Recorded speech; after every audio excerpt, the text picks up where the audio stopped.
बिहार में चुनाव की तारीखों का ऐलान हो गया है, लेकिन ऐलान से पहले नीतीश कुमार ने कुछ ऐसा किया है जिससे साफ पता चल रहा है कि नीतीश कुमार की नैया डूबने वाली है। आखिर उन्होंने क्या संदेश दिया है, क्या मैसेज दिया है, जानेंगे। हमारे साथ भरत जी है। भरत जी, नीतीश कुमार ने अब क्या किया है? देखिए, नीतीश कुमार को ये मालूम जैसे ही चला कि शाम को 4 बजे इलेक्शन कमीशन प्रेस कॉन्फ्रेंस करने वाला है और 4 बजे चुनाव की तारीखों का ऐलान कर देगा। नरेंद्र मोदी ने इससे पहले 75 लाख महिलाओं के खाते में पैसा डाल दिया था। नीतीश कुमार ने झटपट 2 योजनाएं बनाई। पहली तो कैसे भी करके 4 बजे से पहले महिलाओं के खाते में दनादन पैसे डालिए, और नीतीश कुमार ने जैसे ही चुनाव की तारीखों का ऐलान चुनाव आयोग करने बैठा, उससे पहले ये आज तक की हेडलाइन है, लिखता है सीएम नीतीश 21 लाख महिलाओं को सीएम नीतीश ने 10-10 हज़ार रुपये की मदद भेजी। चुनाव से पहले बड़ा दांव खेल दिया। महिलाओं के खाते में तारीखों के ऐलान से पहले पैसा भेजा नीतीश ने।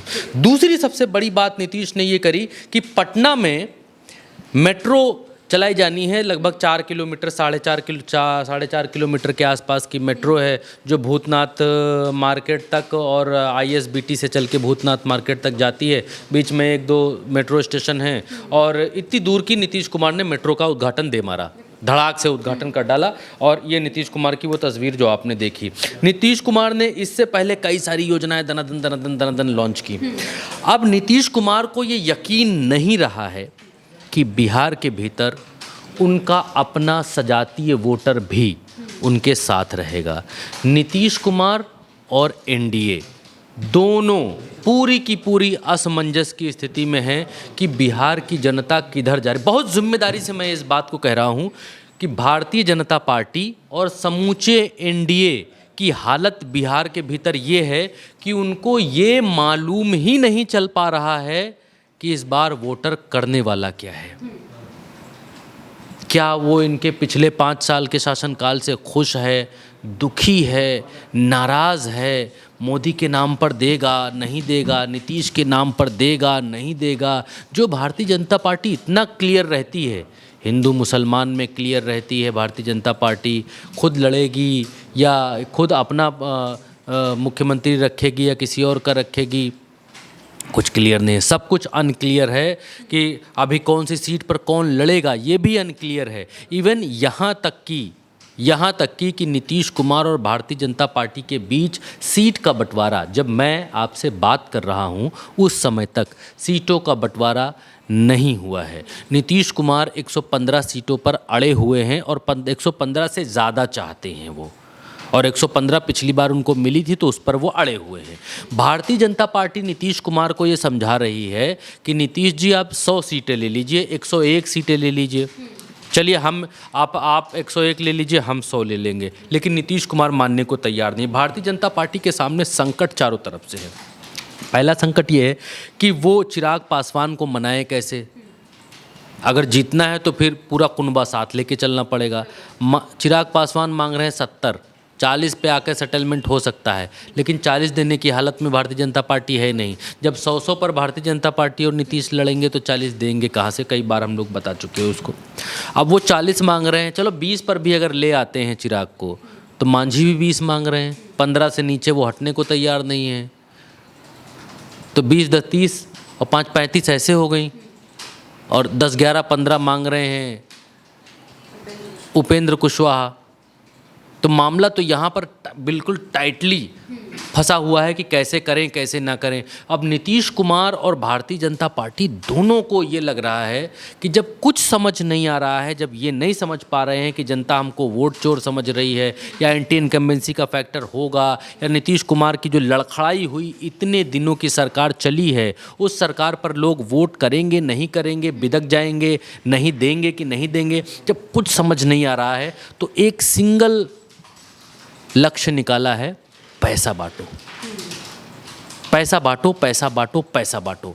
नीतीश कुमार भी धकाधक पैसा बांट रहे हैं। भारतीय जनता पार्टी, नरेंद्र मोदी, पैसा बांटो, सिर्फ 10-10 हज़ार रुपये बांटो, और वो पैसा बट रहा है। नीतीश कुमार को जैसे ही पता लगा कि भाई 4 बजे प्रेस कॉन्फ्रेंस है, उससे पहले और महिलाओं के खाते में पैसा डाल दिया, उससे पहले उद्घाटन कर दिया। सारी चीज़ें पैसे पर, रुपए पर चल रही हैं। ऐसा लग रहा है जैसे बिहार में मेगा सेल चल रही हो, सितंबर की सेल चल रही हो और लोगों के बीच पैसा बट रहा हो। अभी जब चुनाव आगे थोड़ा आगे बढ़ेगा, आएगा, चुनाव के पास तारीखें आएंगी, तब लोगों के वो रुझान भी आने शुरू होंगे कि किन लोगों के खाते में पैसा गया। अभी तो गोदी मीडिया की हेडलाइन में है कि इतनी लाख महिलाओं को मोदी जी ने दे दिया, इतने लाख को सीएम नीतीश ने दे दिया, लेकिन पहुंचा कितने तक, पहुंचा कहां कहां तक, वो भी खबरें आनी बाकी हैं। तो नीतीश कुमार ने एक तरीके से हार मान ली है अपनी तरफ से। वीडियो दिखाता हूँ, 2 वीडियो आपके लिए लेकर के आया हूँ। पहला वीडियो आपके सामने, नीतीश कुमार हार माने ना माने भी तो कैसे, क्या करें, वो करें तो करें क्या, उनका शरीर उनका साथ नहीं दे रहा है। अब देखिए, ये आज की ही तस्वीर है। अब इस तस्वीर में देखिए नीतीश कुमार हाथ जोड़कर बैठे हुए हैं, कितनी बार हाथ ऊपर नीचे ऊपर नीचे ऊपर नीचे ऊपर नीचे। इधर मोदी बैठे हुए हैं उसमें वीडियो कॉन्फ्रेंसिंग पे। अब नीतीश कुमार एक बार हाथ जुड़ गया तो वो हाथ जो है हट ही नहीं रहा है, उनको लग रहा है कि बस ये हाथ जोड़कर बैठे रहना है, हाथ हिलाते ही रहना है। अब उनकी मेंटल कंडीशन किस स्थिति में है, इससे अंदाज़ा लगाया जा सकता है नीतीश कुमार की मेंटल कंडीशन का। दूसरा ये आज जब मेट्रो का उद्घाटन करने लोग पहुंचे तो नीतीश कुमार वो रिमोट से देखिए वो बटन दबा रहे थे और वो बटन उनसे दब नहीं रहा था। तब लल्लन सिंह आए पास में, वो बोले कि जो है ऐसे करके दबाइए ना जी, ऐसे करके दबता है, और दबिए ना करेगा अगर ऐसे करके दबाएंगे, कुछ ऐसा कनिया में उन्होंने फूंका उनके। तो उसके बाद वो जो है उसका उद्घाटन वाला पर्दा इधर उधर कर पाए। तो नीतीश कुमार मेंटली तो हार मान चुके हैं, इसमें कोई दो राय नहीं है। और जो थोड़ा बहुत बचाना चाहते हैं उसके लिए पैसा बांटो अभियान चल रहा है। नीतीश कुमार, एक समझ में आता है कि नीतीश कुमार मेंटली थोड़ा सा अनबैलेंस्ड है या उनकी उम्र का असर है, लेकिन भारतीय जनता पार्टी को बहुत ज़्यादा समझ में आ रहा है, ऐसा नहीं है। भारतीय जनता पार्टी को भी कुछ समझ में नहीं आ रहा है। भारतीय जनता पार्टी भी कुएं के मेंढक की तरह है इस बार बिहार में। उसको समझ नहीं आ रहा है कि करें तो करें क्या। और पिछली बार जब वो आंकड़ा लगाते हैं, देखिए भारतीय जनता पार्टी बहुत होमवर्क करती है। जब भारतीय जनता पार्टी आंकड़ा लगाती है, हिसाब किताब लगाती है, तोल मोल करती है, तो वो पिछली बार की वोटिंग और इस बार की वोटिंग, पिछली बार की परिस्थितियां, इस बार की परिस्थितियां, इन सब का आकलन जब करती है तो ये पाती है कि इस बार ऐसा कुछ नहीं है जिसके दम पर बिहार में भारतीय जनता पार्टी के लिए मैंडेट तैयार हो जाए, पिछली बार से ज़्यादा बम बम हो जाए। इस बार ऐसा तो कुछ अभी तक दिखाई नहीं देता है। ऑपरेशन सिंदूर की हवा बनाने की कोशिश की, लेकिन वो हो नहीं पाया बिहार के भीतर। उल्टे वोट चोरी का मुद्दा भारतीय जनता पार्टी को डेंट कर रहा है बिहार के भीतर। ऐसा नहीं है कि ये सिर्फ विपक्ष ने कह दिया, नारा दे दिया, हो गया, नहीं, डेंट कर रहा है। अब इस स्थिति में न भाजपा को समझ में आ रहा है, न नीतीश को समझ में आ रहा है कि इस बार बिहार में होगा क्या। और ऐसा नहीं कि विपक्ष को बड़ा समझ में आ रहा है, विपक्ष को भी समझ में नहीं आ रहा है कि जो जनता पिछले 5 साल से इस सरकार को चलता देख रही है, वो जनता आखिर जाएगी कहाँ। क्योंकि ना हिंदू मुसलमान चल रहा है, ना ये जो पैसा बांटो अभियान चल रहा है, इसकी भी कोई विशेष लहर नहीं है कि बम बम कटी हुई हो चारों तरफ, कुछ नहीं है। तो नीतीश कुमार ने अपना आखिरी दांव खेल दिया है। मेंटली वो लड़ाई हार चुके हैं और भारतीय जनता पार्टी अंधेरे में तीर मार रही है कि हो सकता है कोई ना कोई तीर निशाने पर लग जाए।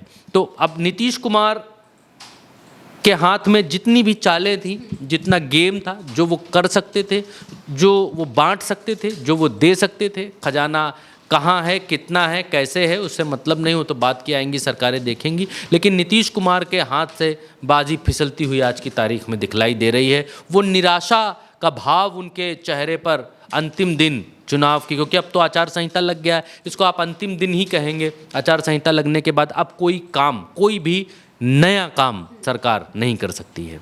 बिल्कुल, यानी कि नीतीश कुमार अब मेंटली तो इस चुनाव को एक तरीके से हारता हुआ दिखाई दे रहे हैं, लेकिन वहीं दूसरी तरफ बीजेपी के लिए भी मुश्किल बहुत ज़्यादा बढ़ चुकी है, क्योंकि अभी तक एनडीए में सीट शेयरिंग भी नहीं हो पाई है। और अगर अभी तक सीट शेयरिंग नहीं हुई है, चुनाव का ऐलान हो गया है, तो आखिर चुनाव लड़ा किस तरीके से जाएगा, ये देखने वाली बात होगी। फिलहाल के लिए मेरे साथ इस चर्चा में इतना ही। आप देखते रहिए उल्टा चश्मा यूसी।